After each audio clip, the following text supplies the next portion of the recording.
Rise and shine, mga ka-RSP, Monday na naman, pero huwag agad magreklamo.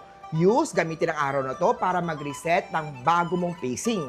Narito po ang trending, araw-araw niyong inaabangan na gabay, patnubay para lahat prediksyon mula kay Master Hans Kua.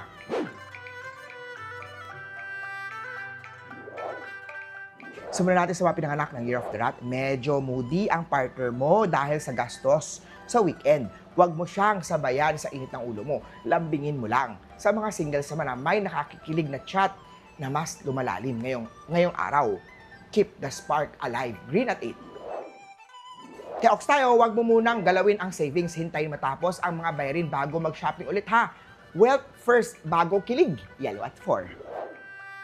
Kay Tiger naman, kung may bonus, huwag ipangregalo lahat. Magtabi ng portion for early 2026. Huwag ubusin ng pera, red at 1. Kay Rabbit naman tayo, gumawa ng simple envelope para matrack natin ang pera hanggang Pasko. Sa love life, usapang love life ha, huwag kalimutan mag-good morning. Kahit i-text, kahit busy kayo, blue at 7. Kay Drago naman, i-check ang credit card limit bago bumili. Planuhin muna bago swipe ng swipe. Usapang love life naman, reassurance, simpleng mahal kita o thank you kay partner ay malaking bagay sa kanya. Silver at 9. Kay Snake naman tayo, malakas ang love communication ngayong araw. Magandang araw para maging mag-heart to heart na usapan. Magandang resulta niyan. Purple at 3. Sa mga pinanganak ng Year of the Horse, magandang araw para gumawa ng short-term financial goal bago mag-2026. Usapang pag-ibig, huwag masyadong seryosohin ang walang kakwenta-kwentang tampuhan. Hindi lahat ng heart sa photo ay aawayin mo. White at 2. Go tayo makakatulong ang paglalagay ng fresh flowers sa mesa. This will boost your mood, creativity, love at energy. Isa't bahay, yellow at 6. Kay Monkey naman tayo, magandang araw para sa small surprise. Kahit mga stock deliveries or okay niyan, green at 5.